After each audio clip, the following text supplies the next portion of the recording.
Ekuphumeni kwami ejele ngiphume ngiy'tshela ukuthi I'll go outside ngizame ukuthola umsebenzi, ngizame ukuthola lawa matorhwana ngizokhona ukuncenga ngempilo because I've realized while I was behind bars ukuthi le damage engiyikhosile ye-crime, it was not worth it and nga-end up ngiyi-regret-a somewhere somehow nge-most yezinto esengizenzile. So uyabona the way bengikhuluma ngakhona how we were doing a crime, it's not like I'm proud of what I was doing. That is why I'm here today. It's because of I'm not proud. Yebo ngizenzile izinto ebengizenza but mase ngiphuma ngitshela ukuthi ngiyophanda leyo mpilo leyo ngiyozama amatoho nanoma ngabe ngingawasha amadustbin yabo so long just for ukupusha ukuthi ngikhona ukuyibhayela itoilet ngikhona ukuphila leso sikhathinyana ngoba ngicede ukuphuma ejele and mangiphuma thola ukuthi ngiphume ngana neunderwear ngana next and mind you ngihambe vele ngiyinkedama nginganamuntu ongibhekile from ngaphandle ngingakaboshwa bengiyibhekile mina ngiyimindela mina ukuthi ngidlani ngibhusha kanjani impilo ngiqhubeka kanjani ukuya phambili. So vele mangiphuma ngiphume nginale mindset yokuthi okay angibuyele ecrimeini no matter how hard it is ngaphandle kapande ngihambe ngiyowasha amadustbin noma ngibhayisa amaskobhasi. Mangiphuma ngaphandle ngiphume ngaleyo mentality from a jail but mangifika I got disappointed because mina mase ngifika ngaphandle angifikanga ku easy ngaleyo ndlela. Ngifike manje sengibhekwa ngenye indlela ngisabhekwa ngale njengakuqala and ngifike manje sebangibiza ngamagama. That is why ngithi mina I'm grateful somehow ukuthi ngisase yimi ngisase lana and I'm still surviving because mhlambe nami ngiyokhila namhlanje ngenxa yezinto engikhule zisenzeka phambi kwami. Mhlambe kabe ngibhema ama drugs, kabe ziningi izinto kabe angizazi mhlambe kabe ngiyiprostitute angazi. Ziningi izinto kabe zenzekile but because of amandla kaNkulunkulu and ukuthi ngile ngavuseleleka lethemba while I was inside kwabuya umqondo ukuthi ngiyubani and what were my dreams when I was still young and ngiyake phi nempilo. Kwabuya loyo mqondo loyo ongenze ukuthi ngibuyele ezweni nami ngigcine sengiwumuntu. That's where ngilwe khona nama depression wami ne trauma yami because even ejele phakathi kulabe bangidiagnose khona ngePTSD ngaqala ukudla khona imedication yePTSD phakathi eDanyana. So ngiphuma vele nginaleyo mentality ukuthi hayi ngizophuma ngiphande because angisafuna ukucommit crime. Sengiyibonile idamage engiyikhosile and I can even repay laba bantu laba or angisakhona ukulungisa. Ngiyayisola manje I so wish I could turn back the clock but because of I can't, the only thing I can do is to show reconciliation ngishintshe ukuze ne victim izothi mingibheka ingabi nalaya engabe inayo ekuqaleni ibone ukuthi at least uyashintsha lo muntu or at least kwenzeka so. So what I was trying to say is ngiphume ejele nginale mentality yokuthi ngizophuma ngiphande so mangaba kulungi so ngizophuma ngenze so but because of the community most yabantu namhlanje bazokutshela ukuthi the reason why babuyele eDanyana it's because of they no longer feel ukuthi bayabelonga kwi community. Indawo ababelonga kuyo ijele. Sebazifila more welcomed ejele than ekhaya than kwi community yabo labakholela khona. So ngasho ngithi le mentality ngiphume nginayo nalogquzu nofuqufuqe ngiphume nginawo ejele wokuthi okay I will go outside and I will try to make things right even though ungeke ngize ngibuyisele isikhathi emuva but I will try ukuthi ngifundise i-upcoming youth ukuthi what is crime and crime ikulidela kephi like ngibenzele i-example ngami uyang understand ukuthi uyabona commit crime imnandi mali yakhona but imnandi until kufika ama consequences wabo awekho mnandi wona hayi awekho mnandi and imali ye-crime noma ngabe ungabamba i-1,000,000 uwisufidelity manje ubamba i-1,000,000 angeke uzoyiqeda inyanga naleyo 1,000,000 angeke na uzwazi imali ye-crime iphela kanje. Ungahamba manje uye eDanyane ufike ulalela izitori zabantu abebeshaya i-fraud, abantu abebeshaya i-money laundering, like namhlanje abana next. Ngasho ngithi community nayo somehow iyasibulala, because if mina bengiyilo muntu bengasilo muntu enguye, or I was weak, I was going to end up smoking drugs or doing something ezongenza ukuthi ngizifile more welcomed, ngizifile ngcono, uyabona. But because of I still have hope lana kimi ukuthi one day kuzolunga, and one day kunalaba abazo understanda, kunalaba abazo realize ukuthi noma ngabe siwa committee lama crime, not sonke asiyisoli or sonke si proud ngezinto esizenzile. There are many, I'm not the only one oyisolayo. Bakhona nabanye bengihleli nababa behind bars abasakhala nanamhlanje. Bengisakutshela ngoPhoenix uyakhala nanamhlanje ukuthi she can't forgive herself for into awayenza, because masase ngaphandle asifundiswe ezinye izinto, asizazi ezinye izinto, sizifundiswe ejele. Like mina ngikhule ngiwumntwana onganama core values ongawazi, ngiwafundele eDanyane. Most yezinto ngizifundi ngikhule, kuyafana ngathi ngikhulele eDanyane, ngikhuliswe eDanyane.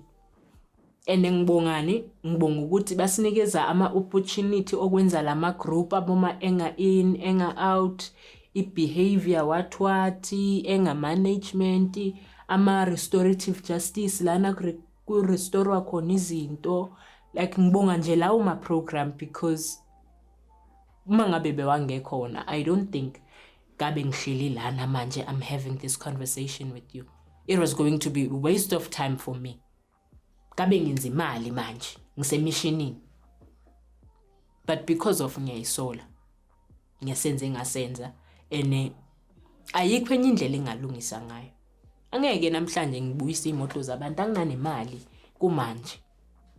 Ngizoyithatha phi imali yokuthenga imoto zabantu? Ngizoyithatha phi imali yokubuyisa igazi labantu? Ngizoyithatha phi? Like yabona i-community nayo ngiyayi-understanda the way ikwate ngakhona, ne? Ngiyayi-understanda, but ngiyafisa ukuthi nayo inga-understand as much as nami ngi-understand ukuthi yes ngiyazi bakwatile. Akekho umuntu ebekangasmile noma ajabulela ukuthi ingane yakhe ibulewe, ingane yakhe idlwenguliwe, ingane yakhe bayibamba inkunzi. Nabo they are going through their jail ngalezi zinto esizenzayo kubona. But thina sambe sahamba saba nendawo lana siba ne full stop khona, lana si realize khona ama mistakes wethu singabanye. Abanye yebo bona they will never change, because bawu in and out ejele bebaphuma bangena ngilibele ngikhona mina ngishizila phambi kwabo, bona baphuma bangena. So awukuthi sonke sizoshintsha yebo, but I just hope ukuthi banganikeza lababanye abababonayo ukuthi they are willing to change a chance, because by ignoring them, by pushing them away, by not giving them a ear to listen, baba bathumayo ukuthi baqhubeke bayokwenza lezi zinto bebazenza. Nami I was still a child, I didn't know idamage ebengiyenza but by then, but manje ngirealizile, ngiyayisola. Even though nganayo imali yokuthi ngibhadale, but nginikeza ichance yokuthi ngikukhombise ukuthi ngiyalungisa. Angeke ngisaqhubeka ngecrime. That's the only thing I can pay you back. Okwamanje I was writing, I keep on writing ever since ngisejele nje, angikaze ngayeka ukubhala. So bengibhala incwadi about ubomi bami, but akusiyincwadi, it's a series. Uyabona, as I said, because kunama steps ngama steps. Phela lento lena iqala from the roots, la ngizalwa khona. How did I grow up? I-stem salesihlahla lesi siqala ema-rootsina, ngithi kuze kwi-stem kugcine ngama-leaves, ukuze kuphume lama-leaves lawa kula ngixoxa khona ukuthi aqhamuke kanjani. So I'm writing a book. Yebo ngihambile ngaya esikoleni ngayogeleza, but noma ngabe ngayenza i-CV yama ine-criminal record. Akunala ngizocashwa khona because nalabo abanganawo ama-criminal record bahleli nama-degree wabo lapha abacashwa. So it's even worse for me none-criminal record. So the only way engizitshele ukuthi ngingasurvive ngayo okwamanje ukuthi ngiqhubeke ngeincwadi zami, ngizame ukuthola usizo ukuthi ngipublishe.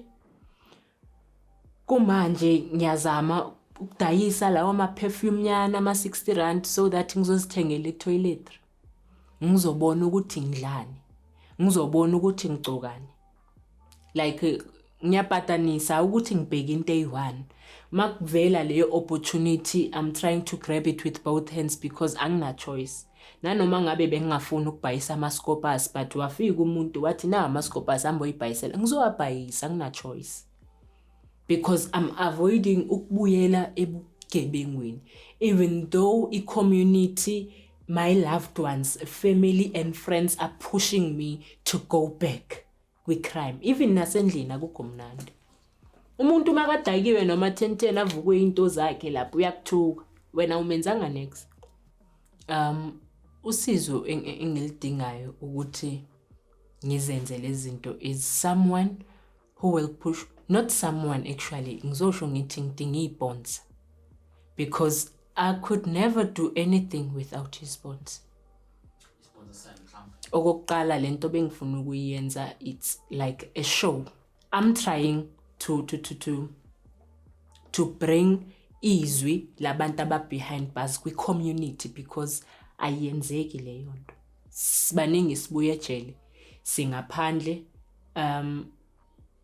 we're not getting ama opportunity. Besingahlelelanga umahala ejele, besibhantinta besishizela lapha phakathi. But noma sesiqedile ukubhadala isikoloto sethu, i-crime yethu lento siyenzile, ngithi siyibhadalela while singaphakathi. Uma uphuma ngaphandle kumele uyibhadalele futhi. Mina ngisasesejele kumanje. Angikakaphuma ejele. So it's not easy for me ukuthi ngithole lezi zinto engiyifunayo. Akekho umuntu namhlanje, like into engizama ukuyiletha mina ebantwini na kwi community is to let them know ukuthi there's still hope. Bangalahli ithemba, bangaboni usibanibani abulele noma ile noma bamba umuntu inkunzi noma hijackile noma dubulubani bamlahlela ithawula. Abangayenzi dayidini. Bona i-mistake yabo ivele ibe lapho nje, and once umuntu umlahlela ithawula, obvious naye uzobona ukuthi akunala ngiphilo ngakhona. I might as well stick kulento engiyenzayo ngoba noma ngithi ngizama ukuyiyeka bayaqhubeka bona, basangibiza kanjalo. So yini umehluko mangiyekile noma ngingayekanga? This year I'm 25 years old. Impilo iyakukhulisa. Impilo ikhulisa umuntu, akuseyi isikhathi. Makuseyi isikhathi. Isikhathi ungathola ukuthi manje ngibize mhlawumbe untanga wami angeke azakukhulumela, akazazi ezinye izinto mina esengiyibonile. Like to a point where I was the only juvenile ejele egwetshwe ngale ndlela bengigwetshwe ngayo. Bengihlala ngiyi-1, bengihlala nabantu abadala phakathi edanyana. I was the only juvenile. Ngasho ngithi empilweni izinto engizifundile ukuthi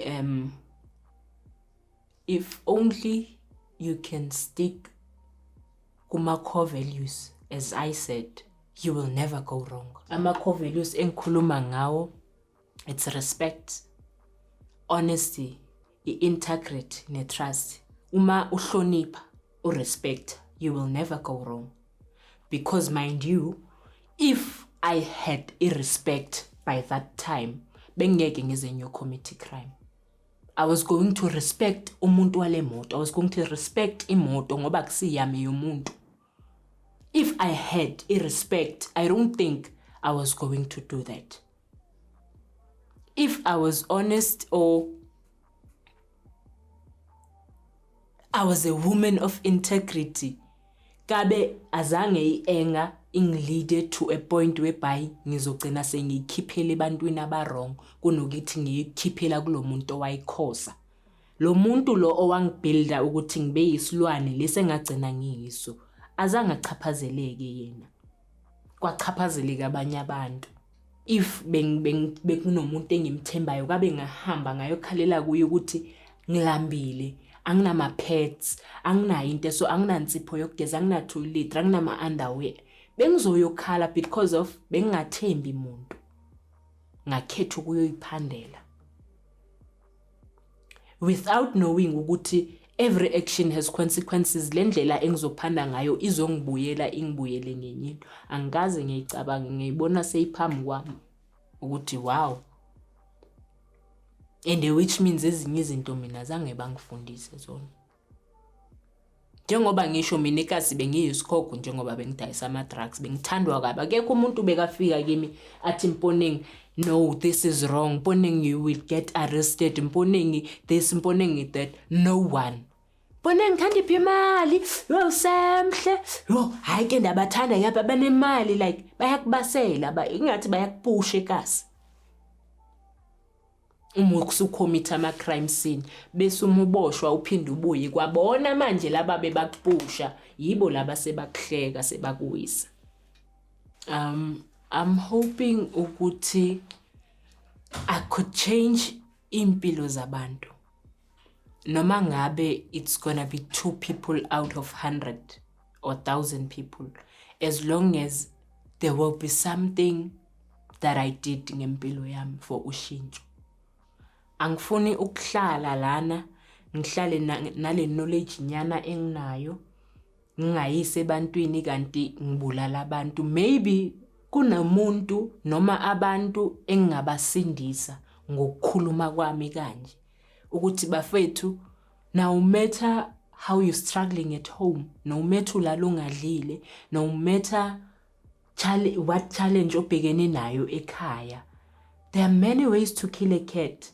Commit crime noma ukuphuma, so it's not the only solution or option. There are many ways to kill a cat. So that is what I'm trying to bring to the community, to ebantwini emphakathini, ukuthi there's still hope. No matter what you're going through. Ngikutshelile before ngicommit crime, bule uma wami phambi kwami, ngikhule phambi kwama-drug lord, like ngikhule nge-afforda yonke into iteki eKasi mayiqala ukugqoka beyiqala kimi, like impilo yami it was from hero to zero, because kwathi masekushona abazali kungesenzeki konke lokho ngaqale ngazibona like yes sengiyahlupheka manje mara benginayo yonke into. It was not easy for mina ukuthi ngi-accept ukuthi bheka lana impilo manje sishintshile, angisenabo abazali sengiyi-1. Bengisafuna ukubelonga nami emajiteni, ngifike ngekhavela, ngifike nge-all star, even though ngazi ukuthi endlini akunamuntu afudayo, but because of I want to belong. And it's not like it was influence. Yebi influence ikhona, yebi peer pressure ihlala ikhona, but singabantu we have ama-choice. You the one who's choosing to do it or not. Angeke ngize ngithi mina namhlanje u-choose wami owangenza ukuthi ngihambe ngiyocommit crime. Ngangine choice ukuthi choose ngiyayehla mina kule moto uzoyenza uyi-1 lento, but akungizange ngenze kanjalo, ngakhetha ukuqhubeka ngenze nami lento eyenziwayo.